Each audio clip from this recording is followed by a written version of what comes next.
आदित्यहृदयस्तोत्रम्।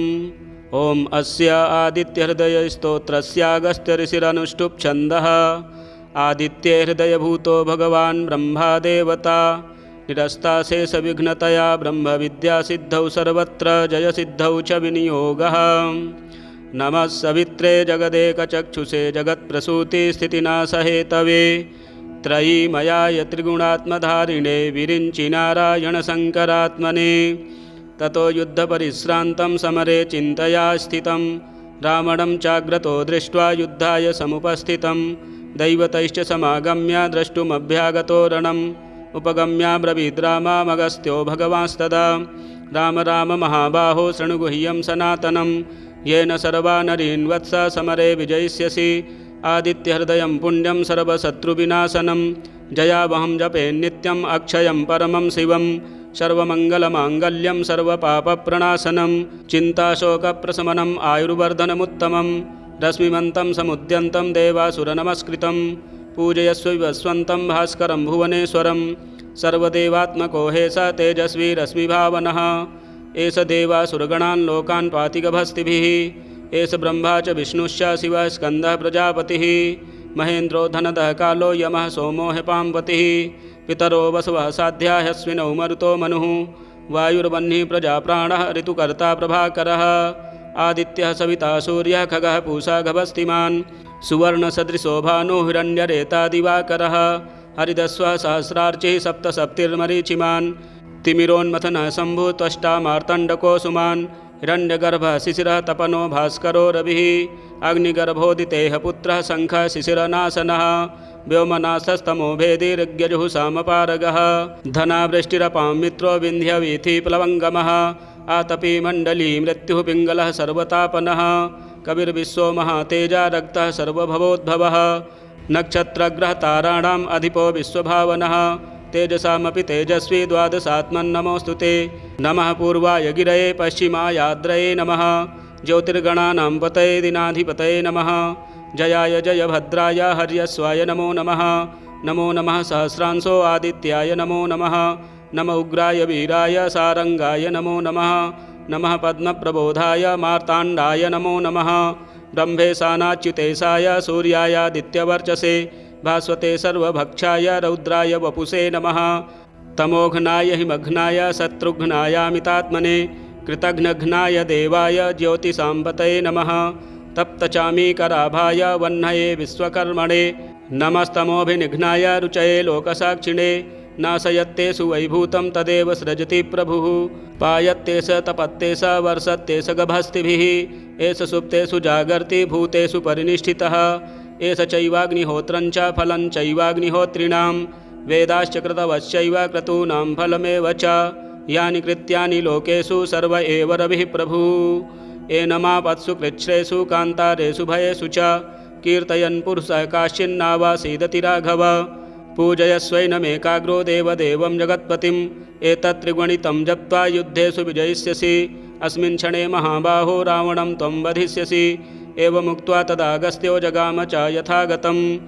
एतच्छ्रुत्वा महातेजाः नष्टशोको भवत्तदा धारयामास सुप्रीतो राघवः प्रयतात्मवान्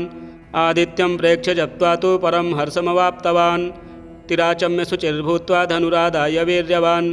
रावणं प्रेक्ष्य हृष्टात्मा युद्धाय समुपागमत् सर्वयत्नेन महता वधे तस्य धृतोऽभवत् अथ रविरवदन्निरीक्ष्य रामं मुदितमनाः परमं प्रहर्ष्यमाणः निशिचरपति संशयं विदित्वा सुरगणमध्यगतो वचस्त्वरेति ततो युद्धपरिश्रान्तं समरे चिन्तया स्थितं रावणं चाग्रतो दृष्ट्वा युद्धाय समुपस्थितं दैवतैश्च समागम्य द्रष्टुमभ्यागतो रणम् उपगम्याब्रवीद्रामामगस्त्यो भगवांस्तदा राम राम महाबाहो शृणुगुह्यं सनातनं येन सर्वा नरीन् वत्स समरे विजयिष्यसि। आदित्यहृदयं पुण्यं सर्वशत्रुविनाशनं जयावहं जपे नित्यम् अक्षयं परमं शिवं सर्वमङ्गलमाङ्गल्यं सर्वपापप्रणाशनं चिन्ताशोकप्रशमनम् आयुर्वर्धनमुत्तमं रश्मिमन्तं समुद्यन्तं देवासुरनमस्कृतं पूजयस्व विवस्वन्तं भास्करं भुवनेश्वरं सर्वदेवात्मको हे स तेजस्वी रश्मिभावनः एष देवासुरगणान् लोकान् पातिगभस्तिभिः एष ब्रह्मा च विष्णुश्च शिवः स्कन्दः प्रजापतिः महेन्द्रो धनदः कालो यमः सोमो ह्यपाम्पतिः पितरो वसवः साध्या ह्यश्विनौ मरुतो मनुः वायुर्वह्निः प्रजाप्राणः ऋतुकर्ता प्रभाकरः आदित्यः सविता सूर्यः खगः पूषा गभस्तिमान् सुवर्णसदृशो भानुः हिरण्यरेता दिवाकरः हरिदस्वः सहस्रार्चिः सप्तसप्तिर्मरीचिमान् तिमिरोन्मथनः शम्भुः त्वष्टा मार्तण्डको सुमान् हिरण्यगर्भः शिशिरः तपनो भास्करो रविः अग्निगर्भोदितेः पुत्रः शङ्खः शिशिरनाशनः व्योमनाशस्तमो भेदिर्यजुः सामपारगः धनावृष्टिरपां मित्रो विन्ध्यवीथि प्लवङ्गमः आतपी मण्डली मृत्युः पिङ्गलः सर्वतापनः कविर्विश्वो महातेजा रक्तः सर्वभवोद्भवः नक्षत्रग्रहताराणाम् अधिपो विश्वभावनः तेजसामपि तेजस्वी द्वादशात्मन्नमोऽस्तु ते नमः पूर्वाय गिरये पश्चिमायाद्रये नमः ज्योतिर्गणानां पतये दिनाधिपतये नमः जयाय जयभद्राय हर्यस्वाय नमो नमः नमो नमः सहस्रांशो आदित्याय नमो नमः नम उग्राय वीराय सारंगाय नमो नमः नमः पद्मप्रबोधाय मार्ताण्डाय नमो नमः ब्रह्मेशानाच्युतेशाय सूर्यायादित्यवर्चसे भास्वते सर्वभक्षाय रौद्राय वपुषे नमः तमोघ्नाय हिमघ्नाय शत्रुघ्नायामितात्मने कृतघ्नघ्नाय देवाय ज्योतिषाम्पतये नमः तप्तचामीकराभाय वह्नये विश्वकर्मणे नमस्तमोभिनिघ्नाय रुचये लोकसाक्षिणे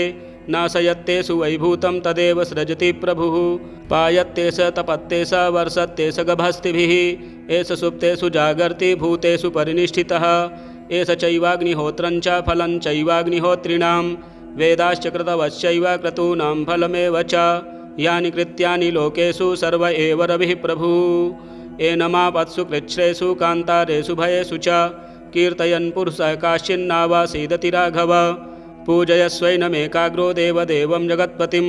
एतत्त्रिगुणितं जप्त्वा युद्धेषु विजयिष्यसि अस्मिन् क्षणे महाबाहो रावणं त्वं वधिष्यसि एवमुक्त्वा तदागस्त्यो जगाम च यथागतम् एतच्छ्रुत्वा महातेजाः नष्टशोको भवत्तदा धारयामास सुप्रीतो राघवः प्रयतात्मवान् आदित्यं प्रेक्ष्य जप्त्वा तु परं हर्षमवाप्तवान् तिराचम्य शुचिर्भूत्वा धनुरादाय वीर्यवान्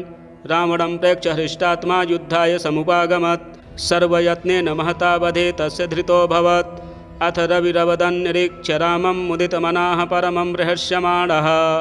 निशिचरपतिसञ्चयं विदित्वा सुरगणमध्यगतो वचस्त्वरेति ततो युद्धपरिश्रान्तं समरे चिन्तया स्थितं रावणं चाग्रतो दृष्ट्वा युद्धाय समुपस्थितं दैवतैश्च समागम्य द्रष्टुमभ्यागतो रणम् उपगम्याब्रवीद्रामामगस्त्यो भगवांस्तदा राम राम महाबाहो शृणुगुह्यं सनातनं येन सर्वा नरीन् वत्स समरे विजयिष्यसि आदित्यहृदयं पुण्यं सर्वशत्रुविनाशनं जयावहं जपे नित्यम् अक्षयं परमं शिवं सर्वमङ्गलमाङ्गल्यं सर्वपापप्रणाशनं चिन्ताशोकप्रशमनम् आयुर्वर्धनमुत्तमं रश्मिमन्तं समुद्यन्तं देवासुरनमस्कृतं पूजयस्व विवस्वन्तं भास्करं भुवनेश्वरं सर्वदेवात्मको हे स तेजस्वी रश्मिभावनः एष देवासुरगणान् लोकान् पाति गभस्तिभिः एष ब्रह्मा च विष्णुश्च शिवः स्कन्दः प्रजापतिः महेन्द्रो धनदः कालो यमः सोमो ह्यपाम्पतिः पितरो वसवः साध्या ह्यश्विनौ मरुतो मनुः वायुर्वह्निः प्रजाप्राणः ऋतुकर्ता प्रभाकरः आदित्यः सविता सूर्यः खगः पूषा गभस्तिमान् सुवर्णसदृशो भानुः हिरण्यरेता दिवाकरः हरिदस्वः सहस्रार्चिः सप्तसप्तिर्मरीचिमान् तिमिरोन्मथनः शम्भुः त्वष्टा मार्तण्डको सुमान् हिरण्यगर्भः शिशिरः तपनो भास्करो रविः अग्निगर्भोदितेः पुत्रः शङ्खः शिशिरनाशनः व्योमनाशस्तमो भेदिर्यजुः सामपारगः धनावृष्टिरपां मित्रो विन्ध्यवीथि प्लवङ्गमः आतपी मण्डली मृत्युः पिङ्गलः सर्वतापनः कविर्विश्वो महातेजा रक्तः सर्वभवोद्भवः नक्षत्रग्रहताराणाम् अधिपो विश्वभावनः तेजसामपि तेजस्वी द्वादशात्मन्नमोऽस्तु ते नमः पूर्वाय गिरये पश्चिमायाद्रये नमः ज्योतिर्गणानां पतये दिनाधिपतये नमः जयाय जयभद्राय हर्यस्वाय नमो नमः नमो नमः सहस्रांशो आदित्याय नमो नमः नम उग्राय वीराय सारंगाय नमो नमः नमः पद्मप्रबोधाय मार्ताण्डाय नमो नमः ब्रह्मेशानाच्युतेशाय सूर्यायादित्यवर्चसे भास्वते सर्वभक्षाय रौद्राय वपुषे नमः तमोघ्नाय हिमघ्नाय शत्रुघ्नायामितात्मने कृतघ्नघ्नाय देवाय ज्योतिषाम्बतये नमः तप्तचामीकराभाय वह्नये विश्वकर्मणे नमस्तमोभिनिघ्नाय रुचये लोकसाक्षिणे नाशयत्ते सुवैभूतं तदेव सृजति प्रभुः पायत्ते स तपत्ते स वर्षत्ते स गभस्तिभिः एष सुप्तेषु जागर्ति भूतेषु परिनिष्ठितः एष चैवाग्निहोत्रञ्च फलं चैवाग्निहोत्रिणां वेदाश्च कृतवश्चैव क्रतूनां फलमेव च यानि कृत्यानि लोकेषु सर्व एव रविः प्रभुः एनमापत्सु कृच्छ्रेषु कान्तारेषु भयेषु च कीर्तयन् पुरुषः काश्चिन्नावासीदति राघव पूजयस्वैनमेकाग्रो देवदेवं जगत्पतिम् एतत्त्रिगुणितं जप्त्वा युद्धेषु विजयिष्यसि अस्मिन् क्षणे महाबाहो रावणं त्वं वधिष्यसि एवमुक्त्वा तदागस्त्यो जगाम च यथागतम् एतच्छ्रुत्वा महातेजाः नष्टशोको भवत्तदा धारयामास सुप्रीतो राघवः प्रयतात्मवान् आदित्यं प्रेक्ष्य जप्त्वा तु परं हर्षमवाप्तवान् तिराचम्य शुचिर्भूत्वा धनुरादाय वीर्यवान् रावणं प्रेक्ष्य हृष्टात्मा युद्धाय समुपागमत् सर्वयत्नेन महता वधे तस्य धृतोऽभवत् अथ रविरवदन् निरीक्ष्य रामं मुदितमनाः परमं रहस्यमाणः निशिचरपतिसञ्चयं विदित्वा सुरगणमध्यगतो वचस्त्वरेति ततो युद्धपरिश्रान्तं समरे चिन्तया स्थितं रावणं चाग्रतो दृष्ट्वा युद्धाय समुपस्थितं दैवतैश्च समागम्य द्रष्टुमभ्यागतो रणम् उपगम्याब्रवीद्रामामगस्त्यो भगवांस्तदा राम राम महाबाहो शृणुगुह्यं सनातनं येन सर्वा नरीन् वत्स समरे विजयिष्यसि आदित्यहृदयं पुण्यं सर्वशत्रुविनाशनं जयावहं जपे नित्यम् अक्षयं परमं शिवं सर्वमङ्गलमाङ्गल्यं सर्वपापप्रणाशनं चिन्ताशोकप्रशमनम् आयुर्वर्धनमुत्तमं रश्मिमन्तं समुद्यन्तं देवासुरनमस्कृतं पूजयस्व विवस्वन्तं भास्करं भुवनेश्वरं सर्वदेवात्मको हे स तेजस्वी रश्मिभावनः एष देवासुरगणान् लोकान् पाति गभस्तिभिः एष ब्रह्मा च विष्णुश्च शिवः स्कन्दः प्रजापतिः महेन्द्रो धनदः कालो यमः सोमो ह्यपाम्पतिः पितरो वसवः साध्या ह्यश्विनौ मरुतो मनुः वायुर्वह्निः प्रजाप्राणः ऋतुकर्ता प्रभाकरः आदित्यः सविता सूर्यः खगः पूषा गभस्तिमान् सुवर्णसदृशो भानु हिरण्यरेता दिवाकरः हरिदस्वः सहस्रार्चिः सप्तसप्तिर्मरीचिमान् तिमिरोन्मथनः शम्भुः त्वष्टा मार्तण्डको सुमान् हिरण्यगर्भः शिशिरः तपनो भास्करो रविः अग्निगर्भोदितेः पुत्रः शङ्खः शिशिरनाशनः व्योमनाशस्तमो भेदी ऋग्यजुः सामपारगः धनावृष्टिरपां मित्रो विन्ध्यवीथिप्लवङ्गमः आतपी मण्डली मृत्युः पिङ्गलः सर्वतापनः कविर्विश्वो महातेजा रक्तः सर्वभवोद्भवः नक्षत्रग्रहताराणाम् अधिपो विश्वभावनः तेजसामपि तेजस्वी द्वादशात्मन्नमोऽस्तु ते नमः पूर्वाय गिरये पश्चिमायाद्रये नमः ज्योतिर्गणानां पतये दिनाधिपतये नमः जयाय जयभद्राय हर्यस्वाय नमो नमः नमो नमः सहस्रांशो आदित्याय नमो नमः नम उग्राय वीराय सारंगाय नमो नमः नमः पद्मप्रबोधाय मार्ताण्डाय नमो नमः ब्रह्मेशानाच्युतेशाय सूर्यायादित्यवर्चसे भास्वते सर्वभक्षाय रौद्राय वपुषे नमः तमोघ्नाय हिमघ्नाय शत्रुघ्नायामितात्मने कृतघ्नघ्नाय देवाय ज्योतिषाम्बतये नमः तप्तचामीकराभाय वह्नये विश्वकर्मणे नमस्तमोभिनिघ्नाय रुचये लोकसाक्षिणे नाशयत्ते सुवैभूतं तदेव सृजति प्रभुः पायत्ते स तपत्ते स वर्षत्ते स गभस्तिभिः एष सुप्तेषु जागर्ति भूतेषु परिनिष्ठितः एष चैवाग्निहोत्रञ्च फलं चैवाग्निहोत्रिणां वेदाश्च कृतवश्चैव क्रतूनां फलमेव च यानि कृत्यानि लोकेषु सर्व एव रविः प्रभुः एनमापत्सु कृच्छ्रेषु कान्तारेषु भयेषु च कीर्तयन् पुरुषः काश्चिन्नावासीदति राघव पूजयस्वैनमेकाग्रो देवदेवं जगत्पतिम् एतत्त्रिगुणितं जप्त्वा युद्धेषु विजयिष्यसि अस्मिन् क्षणे महाबाहो रावणं त्वं वधिष्यसि एवमुक्त्वा तदागस्त्यो जगाम च यथागतम् एतच्छ्रुत्वा महातेजाः नष्टशोको भवत्तदा धारयामास सुप्रीतो राघवः प्रयतात्मवान् आदित्यं प्रेक्ष्य जप्त्वा तु परं हर्षमवाप्तवान् तिराचम्य शुचिर्भूत्वा धनुरादाय वीर्यवान् रावणं प्रेक्ष्य हृष्टात्मा युद्धाय समुपागमत् सर्वयत्नेन महता वधे तस्य धृतोऽभवत् अथ रविरवदन्निरीक्ष्य रामं मुदितमनाः परमं रहस्यमाणः निशिचरपतिसञ्चयं विदित्वा सुरगणमध्यगतो वचस्त्वरेति। ततो युद्धपरिश्रान्तं समरे चिन्तया स्थितं रावणं चाग्रतो दृष्ट्वा युद्धाय समुपस्थितं दैवतैश्च समागम्य द्रष्टुमभ्यागतो रणम् उपगम्याब्रवीद्रामामगस्त्यो भगवांस्तदा राम राम महाबाहो शृणुगुह्यं सनातनं येन सर्वा नरीन् वत्स समरे विजयिष्यसि आदित्यहृदयं पुण्यं सर्वशत्रुविनाशनं जयावहं जपे नित्यम् अक्षयं परमं शिवं सर्वमङ्गलमाङ्गल्यं सर्वपापप्रणाशनं चिन्ताशोकप्रशमनम् आयुर्वर्धनमुत्तमं रश्मिमन्तं समुद्यन्तं देवासुरनमस्कृतं पूजयस्व विवस्वन्तं भास्करं भुवनेश्वरं सर्वदेवात्मको हे स तेजस्वी रश्मिभावनः एष देवासुरगणान् लोकान् पातिगभस्तिभिः एष ब्रह्मा च विष्णुश्च शिवः स्कन्दः प्रजापतिः महेन्द्रो धनदः कालो यमः सोमो ह्यपाम्पतिः पितरो वसवः साध्या ह्यश्विनौ मरुतो मनुः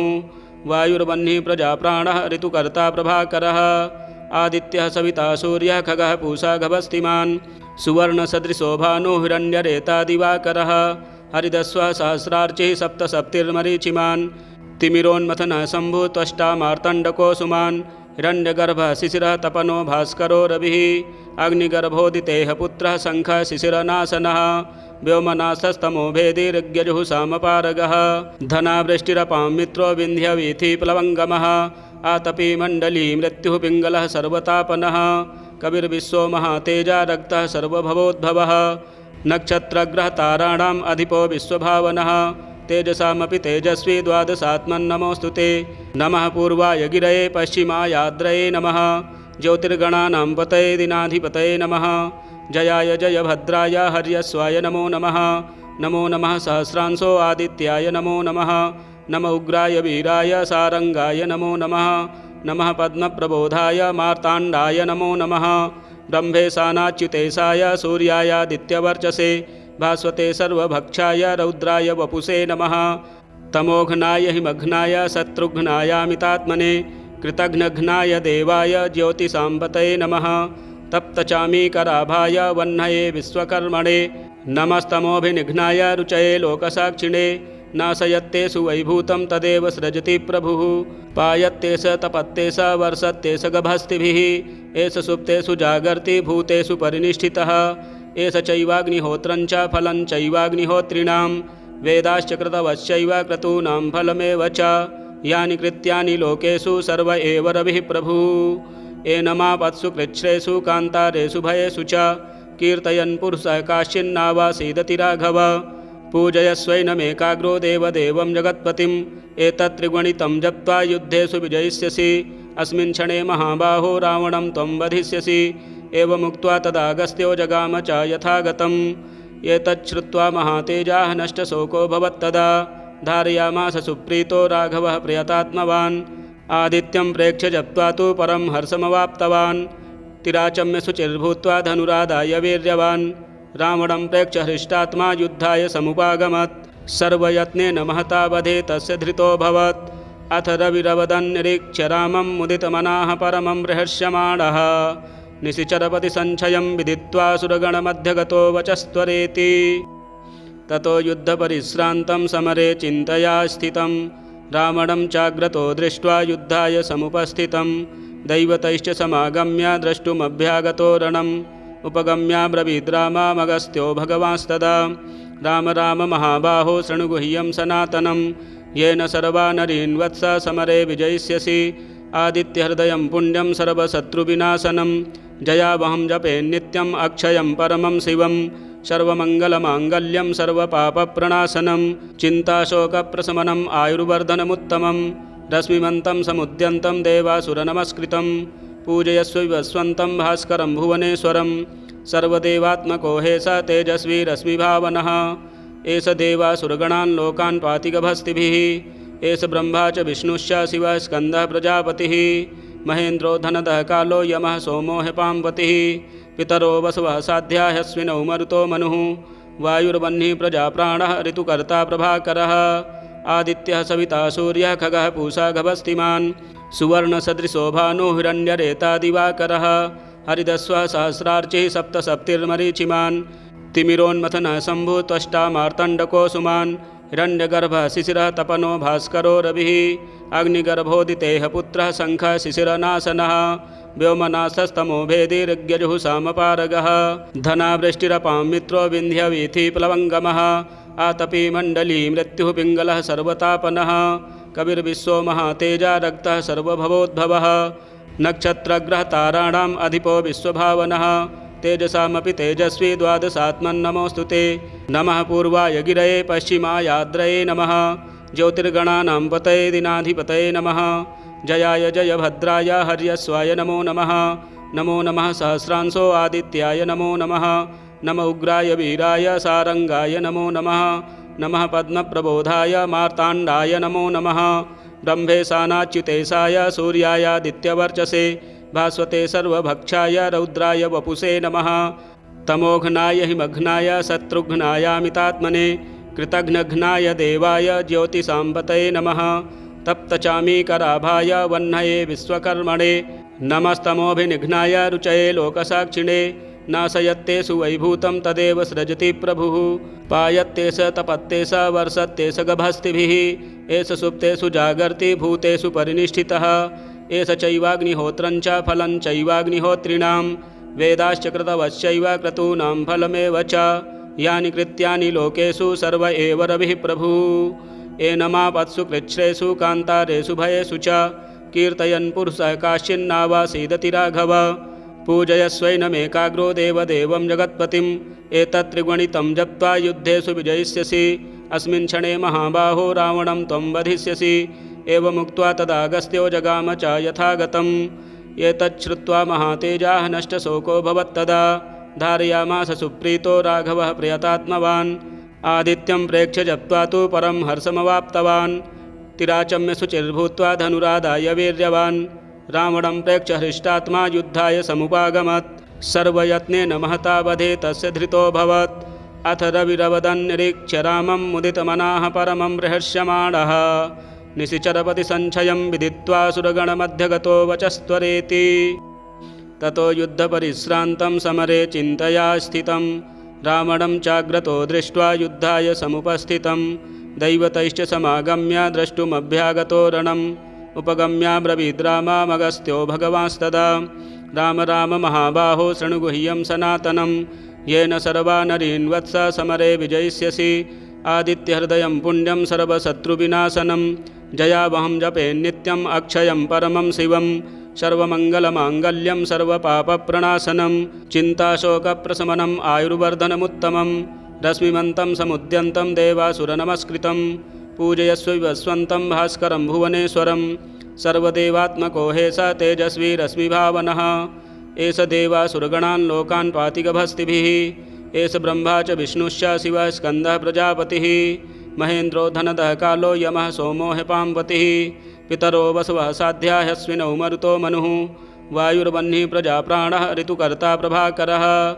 आदित्यः सविता सूर्यः खगः पूषा गभस्तिमान् सुवर्णसदृशो भानु हिरण्यरेता दिवाकरः हरिदस्वः सहस्रार्चिः सप्तसप्तिर्मरीचिमान् तिमिरोन्मथनः शम्भु त्वष्टा मार्तण्डको सुमान् हिरण्यगर्भः शिशिरः तपनो भास्करो रविः अग्निगर्भोदितेः पुत्रः शङ्खः शिशिरनाशनः व्योमनाशस्तमो भेदिर्यजुः सामपारगः धनावृष्टिरपां मित्रो विन्ध्यवीथिप्लवङ्गमः आतपी मण्डली मृत्युः पिङ्गलः सर्वतापनः कविर्विश्वो महातेजा रक्तः सर्वभवोद्भवः नक्षत्रग्रहताराणाम् अधिपो विश्वभावनः तेजसामपि तेजस्वी द्वादशात्मन्नमोऽस्तु ते नमः पूर्वाय गिरये पश्चिमायाद्रये नमः ज्योतिर्गणानां पतये दिनाधिपतये नमः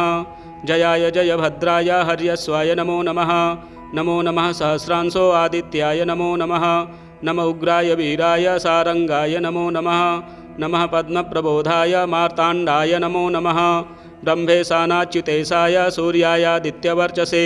भास्वते सर्वभक्षाय रौद्राय वपुषे नमः तमोघ्नाय हिमघ्नाय शत्रुघ्नायामितात्मने कृतघ्नघ्नाय देवाय ज्योतिषाम्बतये नमः तप्तचामीकराभाय वह्नये विश्वकर्मणे नमस्तमोभिनिघ्नाय रुचये लोकसाक्षिणे नाशयत्ते सुवैभूतं तदेव सृजति प्रभुः पायत्ते स तपत्ते स वर्षत्ते स गभस्तिभिः एष सुप्तेषु जागर्ति भूतेषु परिनिष्ठितः एष चैवाग्निहोत्रं च फलं चैवाग्निहोत्रिणां वेदाश्च कृतवश्चैव क्रतूनां फलमेव च यानि कृत्यानि लोकेषु सर्व एव रविः प्रभुः एनमापत्सु कृच्छ्रेषु कान्तारेषु भयेषु च कीर्तयन् पुरुषः काश्चिन्नावासीदति राघव पूजयस्वैनमेकाग्रो देवदेवं जगत्पतिम् एतत्त्रिगुणितं जप्त्वा युद्धेषु विजयिष्यसि अस्मिन् क्षणे महाबाहो रावणं त्वं वधिष्यसि एवमुक्त्वा तदागस्त्यो जगाम च यथागतम् एतच्छ्रुत्वा महातेजाः नष्टशोको भवत्तदा धारयामास सुप्रीतो राघवः प्रयतात्मवान् आदित्यं प्रेक्ष्य जप्त्वा तु परं हर्षमवाप्तवान् तिराचम्य शुचिर्भूत्वा धनुरादाय वीर्यवान् रावणं प्रेक्ष्य हृष्टात्मा युद्धाय समुपागमत् सर्वयत्नेन महता वधे तस्य धृतोऽभवत् अथ रविरवदन्निरीक्ष्य रामं मुदितमनाः परमं रहस्यमाणः निशिचरपति संशयं विदित्वा सुरगणमध्यगतो वचस्त्वरेति ततो युद्धपरिश्रान्तं समरे चिन्तया स्थितं रावणं चाग्रतो दृष्ट्वा युद्धाय समुपस्थितं दैवतैश्च समागम्य द्रष्टुमभ्यागतो रणम् उपगम्याब्रवीद्रामामगस्त्यो भगवांस्तदा राम राम महाबाहो शृणुगुह्यं सनातनं येन सर्वा नरीन् वत्स समरे विजयिष्यसि आदित्यहृदयं पुण्यं सर्वशत्रुविनाशनं जयावहं जपे नित्यम् अक्षयं परमं शिवं सर्वमङ्गलमाङ्गल्यं सर्वपापप्रणाशनं चिन्ताशोकप्रशमनम् आयुर्वर्धनमुत्तमं रश्मिमन्तं समुद्यन्तं देवासुरनमस्कृतं पूजयस्व विवस्वन्तं भास्करं भुवनेश्वरं सर्वदेवात्मको हे स तेजस्वी रश्मिभावनः एष देवासुरगणान् लोकान् पातिगभस्तिभिः एष ब्रह्मा च विष्णुश्च शिवः स्कन्दः प्रजापतिः महेन्द्रो धनदः कालो यमः सोमो ह्यपाम्पतिः पितरो वसवः साध्या ह्यश्विनौ मरुतो मनुः वायुर्वह्निः प्रजाप्राणः ऋतुकर्ता प्रभाकरः आदित्यः सविता सूर्यः खगः पूषा गभस्तिमान् सुवर्णसदृशो भानु हिरण्यरेता दिवाकरः हरिदस्वः सहस्रार्चिः सप्तसप्तिर्मरीचिमान् तिमिरोन्मथनः शम्भुः त्वष्टा मार्तण्डको सुमान् हिरण्यगर्भः शिशिरः तपनो भास्करो रविः अग्निगर्भोदितेः पुत्रः शङ्खः शिशिरनाशनः व्योमनाशस्तमो भेदिर्यजुः सामपारगः धनावृष्टिरपां मित्रो विन्ध्यवीथि प्लवङ्गमः आतपी मण्डली मृत्युः पिङ्गलः सर्वतापनः कविर्विश्वो महातेजा रक्तः सर्वभवोद्भवः नक्षत्रग्रहताराणाम् अधिपो विश्वभावनः तेजसामपि तेजस्वी द्वादशात्मन्नमोऽस्तु ते नमः पूर्वाय गिरये पश्चिमायाद्रये नमः ज्योतिर्गणानां पतये दिनाधिपतये नमः जयाय जयभद्राय हर्यस्वाय नमो नमः नमो नमः सहस्रांशो आदित्याय नमो नमः नम उग्राय वीराय सारंगाय नमो नमः नमः पद्मप्रबोधाय मार्ताण्डाय नमो नमः ब्रह्मेशानाच्युतेशाय सूर्यायादित्यवर्चसे भास्वते सर्वभक्षाय रौद्राय वपुषे नमः तमोघ्नाय हिमघ्नाय शत्रुघ्नायामितात्मने कृतघ्नघ्नाय देवाय ज्योतिषाम्पतये नमः तप्तचामीकराभाय वह्नये विश्वकर्मणे नमस्तमोभिनिघ्नाय रुचये लोकसाक्षिणे नाशयत्ते सुवैभूतं तदेव सृजति प्रभुः पायत्ते स तपत्ते स वर्षत्ते स गभस्तिभिः एष सुप्तेषु जागर्ति भूतेषु परिनिष्ठितः एष चैवाग्निहोत्रं च फलं चैवाग्निहोत्रिणां वेदाश्च कृतवश्चैव क्रतूनां फलमेव च यानि कृत्यानि लोकेषु सर्व एव रविः प्रभुः एनमापत्सु कृच्छ्रेषु कान्तारेषु भयेषु च कीर्तयन् पुरुषः काश्चिन्नावासीदति राघव पूजयस्वैनमेकाग्रो देवदेवं जगत्पतिम् एतत्त्रिगुणितं जप्त्वा युद्धेषु विजयिष्यसि अस्मिन् क्षणे महाबाहो रावणं त्वं वधिष्यसि एवमुक्त्वा तदागस्त्यो जगाम च यथागतम् एतच्छ्रुत्वा महातेजाः नष्टशोको भवत्तदा धारयामास सुप्रीतो राघवः प्रयतात्मवान् आदित्यं प्रेक्ष्य जप्त्वा तु परं हर्षमवाप्तवान् तिराचम्य शुचिर्भूत्वा धनुरादाय वीर्यवान् रावणं प्रेक्ष्य हृष्टात्मा युद्धाय समुपागमत् सर्वयत्नेन महता वधे तस्य धृतोऽभवत् अथ रविरवदन्निरीक्ष्य रामं मुदितमनाः परमं रहस्यमाणः निशिचरपति संशयं विदित्वा सुरगणमध्यगतो वचस्त्वरेति ततो युद्धपरिश्रान्तं समरे चिन्तया स्थितं रावणं चाग्रतो दृष्ट्वा युद्धाय समुपस्थितं दैवतैश्च समागम्य द्रष्टुमभ्यागतो रणम् उपगम्याब्रवीद्रामामगस्त्यो भगवांस्तदा राम राम महाबाहो शृणु गुह्यं सनातनं येन सर्वा नरीन् वत्स समरे विजयिष्यसि आदित्यहृदयं पुण्यं सर्वशत्रुविनाशनं जयावहं जपे नित्यम् अक्षयं परमं शिवं सर्वमङ्गलमाङ्गल्यं सर्वपापप्रणाशनं चिन्ताशोकप्रशमनम् आयुर्वर्धनमुत्तमं रश्मिमन्तं समुद्यन्तं देवासुरनमस्कृतं पूजयस्व विवस्वन्तं भास्करं भुवनेश्वरं सर्वदेवात्मको हे स तेजस्वी रश्मिभावनः एष देवासुरगणान् लोकान् पातिगभस्तिभिः एष ब्रह्मा च विष्णुश्च शिवः स्कन्दः प्रजापतिः महेन्द्रो धनदः कालो यमः सोमो ह्यपाम्पतिः पितरो वसवः साध्या ह्यश्विनौ मरुतो मनुः वायुर्वह्निः प्रजाप्राणः ऋतुकर्ता प्रभाकरः आदित्यः सविता सूर्यः खगः पूषा गभस्तिमान् सुवर्णसदृशो भानुः हिरण्यरेता दिवाकरः हरिदस्वः सहस्रार्चिः सप्तसप्तिर्मरीचिमान् तिमिरोन्मथनः शम्भुः त्वष्टा मार्तण्डको सुमान् हिरण्यगर्भः शिशिरः तपनो भास्करो रविः अग्निगर्भोदितेः पुत्रः शङ्खः शिशिरनाशनः व्योमनाशस्तमो भेदिर्यजुः सामपारगः धनावृष्टिरपां मित्रो विन्ध्यवीथि प्लवङ्गमः आतपी मण्डली मृत्युः पिङ्गलः सर्वतापनः कविर्विश्वो महातेजा रक्तः सर्वभवोद्भवः नक्षत्रग्रहताराणाम् अधिपो विश्वभावनः तेजसामपि तेजस्वी द्वादशात्मन्नमोऽस्तु ते नमः पूर्वाय गिरये पश्चिमायाद्रये नमः ज्योतिर्गणानां पतये दिनाधिपतये नमः जयाय जयभद्राय हर्यस्वाय नमो नमः नमो नमः सहस्रांशो आदित्याय नमो नमः नम उग्राय वीराय सारंगाय नमो नमः नमः पद्मप्रबोधाय मार्ताण्डाय नमो नमः ब्रह्मेशानाच्युतेशाय सूर्यायादित्यवर्चसे भास्वते सर्वभक्षाय रौद्राय वपुषे नमः तमोघ्नाय हिमघ्नाय शत्रुघ्नायामितात्मने कृतघ्नघ्नाय देवाय ज्योतिषाम्पतये नमः तप्तचामीकराभाय वह्नये विश्वकर्मणे नमस्तमोभिनिघ्नाय रुचये लोकसाक्षिणे नाशयत्तेषु वैभूतं तदेव सृजति प्रभुः पायत्तेष तपत्तेष वर्षत्तेष गभस्तिभिः एष सुप्तेषु जागर्ति भूतेषु परिनिष्ठितः एष चैवाग्निहोत्रं च फलं चैवाग्निहोत्रिणां वेदाश्च कृतवश्चैव क्रतूनां फलमेव च यानि कृत्यानि लोकेषु सर्व एव रविः प्रभुः एनमापत्सु कृच्छ्रेषु कान्तारेषु भयेषु च कीर्तयन् पुरुषः काश्चिन्नावासीदति राघव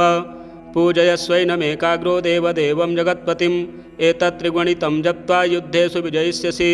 अस्मिन् क्षणे महाबाहो रावणं त्वं वधिष्यसि एवमुक्त्वा तदागस्त्यो जगाम च यथागतम् एतच्छ्रुत्वा महातेजाः नष्टशोको भवत्तदा धारयामास सुप्रीतो राघवः प्रयतात्मवान् आदित्यं प्रेक्ष्य जप्त्वा तु परं हर्षमवाप्तवान् तिराचम्य शुचिर्भूत्वा धनुरादाय वीर्यवान् रावणं प्रेक्ष्य हृष्टात्मा युद्धाय समुपागमत् सर्वयत्नेन महता वधे तस्य धृतोऽभवत् अथ रविरवदन् निरीक्ष्य रामं मुदितमनाः परमं रहस्यमाणः निशिचरपतिसञ्चयं विदित्वा सुरगणमध्यगतो वचस्त्वरेति ततो युद्धपरिश्रान्तं समरे चिन्तया स्थितं रावणं चाग्रतो दृष्ट्वा युद्धाय समुपस्थितं दैवतैश्च समागम्य द्रष्टुमभ्यागतो रणम् उपगम्याब्रवीद्रामामगस्त्यो भगवांस्तदा राम राम महाबाहो शृणु गुह्यं सनातनं येन सर्वा नरीन् वत्स समरे विजयिष्यसि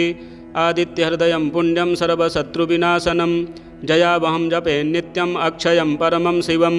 सर्वमङ्गलमाङ्गल्यं सर्वपापप्रणाशनं चिन्ताशोकप्रशमनम् आयुर्वर्धनमुत्तमं रश्मिमन्तं समुद्यन्तं देवासुरनमस्कृतं पूजयस्व विवस्वन्तं भास्करं भुवनेश्वरं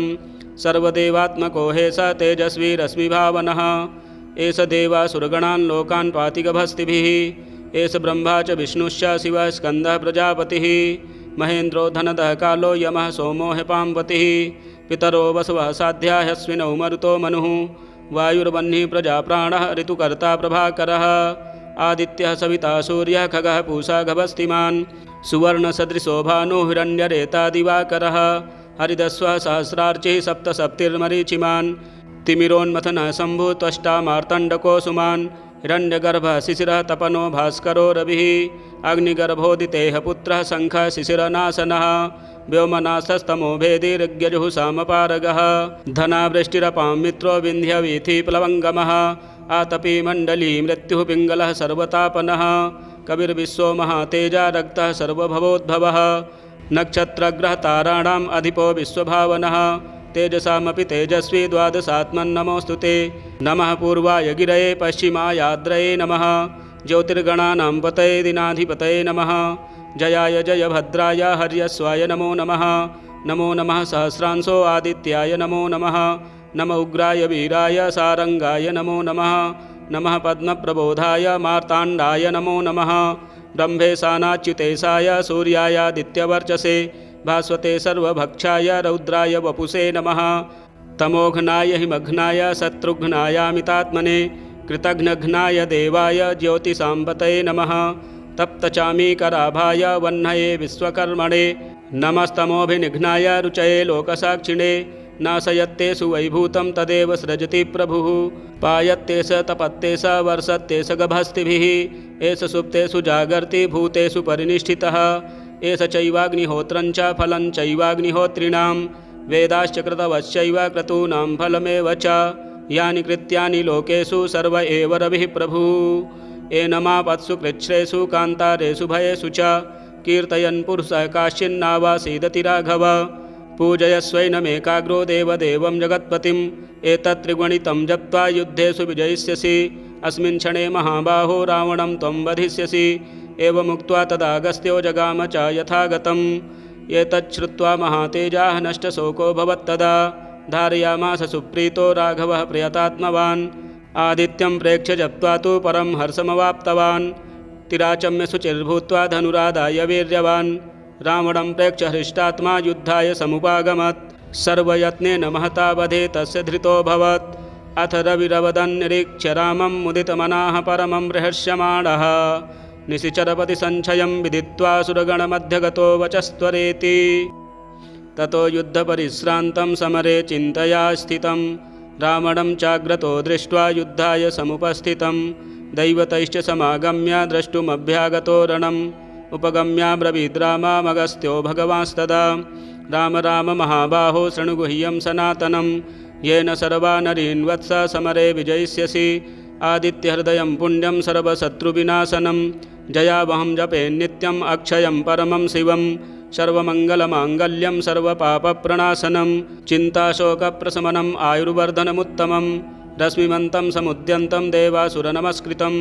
पूजयस्व विवस्वन्तं भास्करं भुवनेश्वरं सर्वदेवात्मको हे स तेजस्वी रश्मिभावनः एष देवासुरगणान् लोकान् पाति गभस्तिभिः एष ब्रह्मा च विष्णुश्च शिवः स्कन्दः प्रजापतिः महेन्द्रो धनदः कालो यमः सोमो ह्यपाम्पतिः पितरो वसवः साध्या ह्यश्विनौ मरुतो मनुः वायुर्वह्निः प्रजाप्राणः ऋतुकर्ता प्रभाकरः आदित्यः सविता सूर्यः खगः पूषा गभस्तिमान् सुवर्णसदृशो भानुः हिरण्यरेता दिवाकरः हरिदस्वः सहस्रार्चिः सप्तसप्तिर्मरीचिमान् तिमिरोन्मथनः शम्भुः त्वष्टा मार्तण्डको सुमान् हिरण्यगर्भः शिशिरः तपनो भास्करो रविः अग्निगर्भोदितेः पुत्रः शङ्खः शिशिरनाशनः व्योमनासस्तमो भेदिर्यजुः सामपारगः धनावृष्टिरपां मित्रो विन्ध्यवीथिप्लवङ्गमः आतपी मण्डली मृत्युः पिङ्गलः सर्वतापनः